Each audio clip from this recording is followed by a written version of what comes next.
warahmatullahi wabarakatuh. Jemaah wisata hati yang dirahmati oleh Allah. Jadi Maryam dari keluarga yang baik, ya, keluarga para nabi, siddiqin, sholihin. Kemudian yang kedua, ya, Maryam ini adalah hasil nadar dari ibunya, yaitu Hana binti Fakuzen. Hana binti Fakuzen. Jadi suatu ketika, ya, ibunya ini pengen punya anak perempuan. Nah, kemudian bisa dijadikan sebagai ini. Kalau di Masjidil Aqsa itu ada yang namanya pelayan Masjidil Aqsa.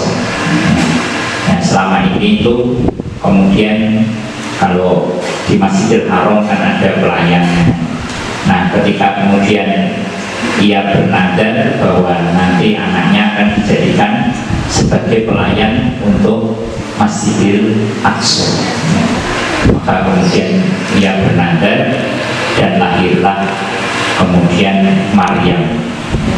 Maryam ini kemudian sejak kecil, ya, dibiasakan, ya, menutup aurat, kemudian tidak pernah bersentuhan dengan laki-laki, kemudian melayani tamu-tamu yang hadir di Masjidil Aqsa dan kemudian mensajikan makanan minuman. Jadi apa yang dilakukan Maryam ini aktivitasnya aktivitas amal soleh, kemudian beranjak dewasa dan mengisi kajian dan sebagainya di Masjidil Aqsa.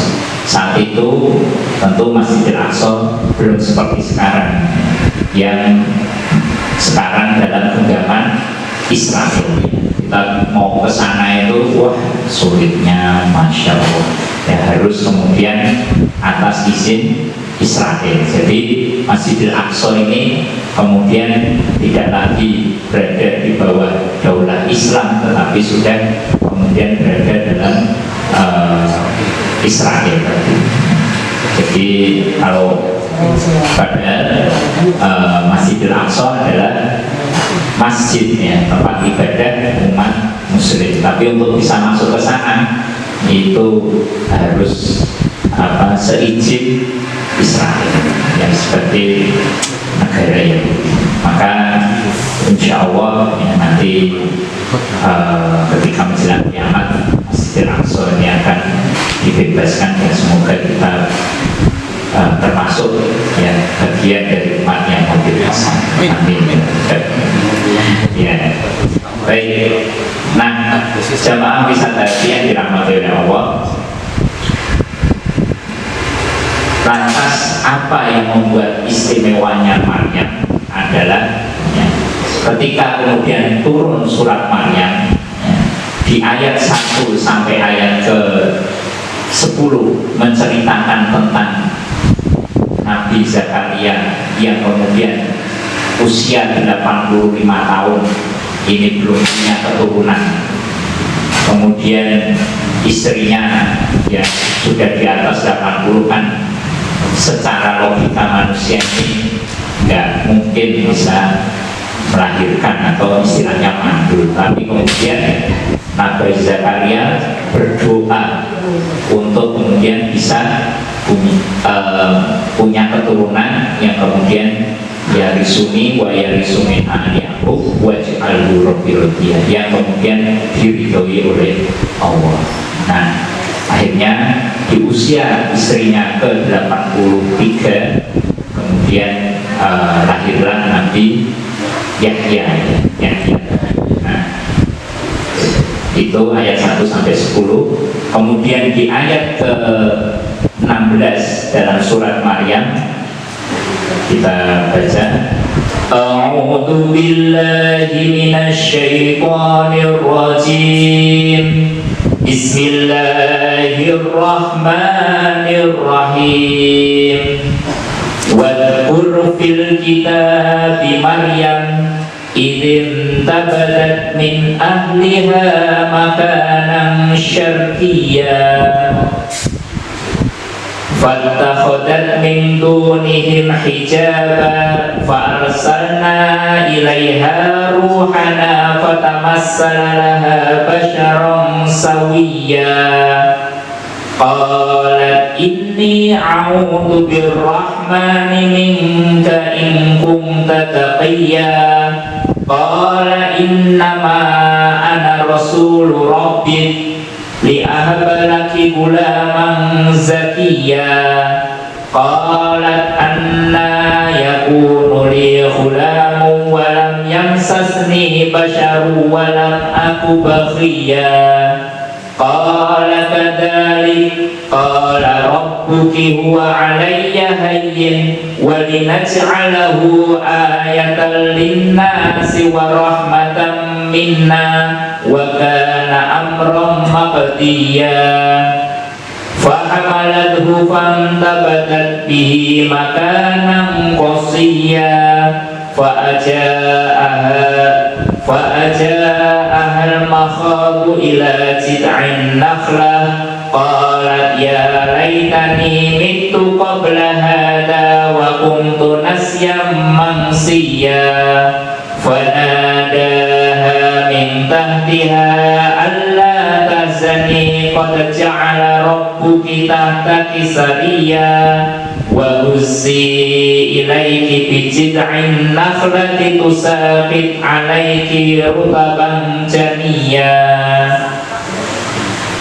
Sadaqallahul Adzim. Jamaah wisata hati yang dirahmati oleh Allah, ya. Ibu-ibu, kira-kira apa yang kemudian paling istilahnya ucapan yang paling nyakit ya, atau paling sakit yang pernah diterima ibu? Nah, tidak ada yang melebihi ya apa yang dirasakan oleh Maryam. Jadi Allah mengisahkan dengan sangat indah, dan ceritakanlah kisah Maryam di dalam kitab Al-Quran, yaitu ketika dia mengasingkan diri dari keluarganya ke suatu tempat di sebelah timur, yaitu Baitul Maqdis. Lalu dia memasang takbir yang melindunginya dari mereka. Lalu kami mengutus Jibril kepadanya, maka dia menampakkan diri di hadapannya dalam bentuk manusia yang sempurna. Maryam berkata, sungguh aku berlindung kepada Tuhan yang Maha Pengasih terhadapmu jika engkau orang yang bertakwa. Maka Jibril berkata, sesungguhnya aku hanyalah utusan Tuhanmu untuk menyampaikan anugerah kepadamu, seorang anak laki-laki yang suci. Jadi ayat 16 sampai 19 ini menceritakan bahwa Maryam ini seorang muslimah yang suci, yang kemudian aktivitasnya di Masjidil Aqsa, di Baitul Maqdis tadi. Nah, kemudian suatu ketika ya, kan di Baitul Maqdis itu ada takbir ya, dan penutup yang kemudian khusus untuk yang muslimah. Maka malaikat Jibril ini datang untuk memberitahukan bahwa dia akan mempunyai anak laki-laki. Kira-kira ya, kalau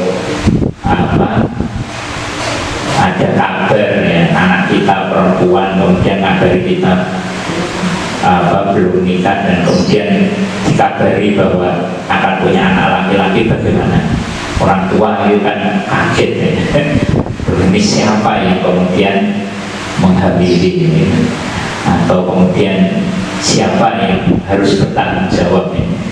Nah, dan ini terjadi pada Maryam, seorang wanita yang suci, yang aktivitasnya sehari-hari pelayan di Masjidil Aqsa, kemudian dikabari bahwa dia akan mempunyai anak laki. laki-laki. Maka disinilah kemudian Maryam diuji, dan kemudian bertanyalah Maryam kepada malaikat tadi di dalam ayat 20. Maka kemudian Maryam bertanya, bagaimana mungkin aku mempunyai anak laki-laki padahal tidak pernah ada orang laki-laki yang menyentuhku dan aku bukan seorang pezina. Jadi Maryam ini kemudian bertanya kepada Jibril, ini bagaimana mungkin aku bisa punya anak laki-laki padahal belum pernah ada laki-laki yang menyentuhku dan aku bukan seorang pezina. Jadi Maryam khawatir kemudian anggapan orang terhadap dirinya, bahwa dia di masjid ya, kemudian punya anak laki-laki, itu kemudian dia khawatir anggapan masyarakat terhadap dirinya. Bagaimanapun Maryam adalah manusia, dia punya rasa, punya kemudian kekhawatiran bahwa ia akan dituduh sebagai pezina. Jamaah yang dirahmati oleh Allah, ya, dalam tadi ayat 20 tadi, ya, maka kita akan menjumpai bahwa Maryam ini kemudian mempertanyakan tentang kekuasaan Allah.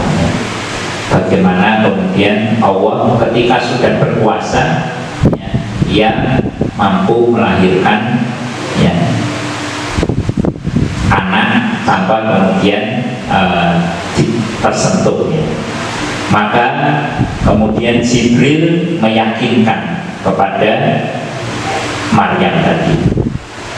Demikianlah ya, ketika Allah berfirman, hal itu mudah bagiku dan agar kami menjadikannya suatu tanda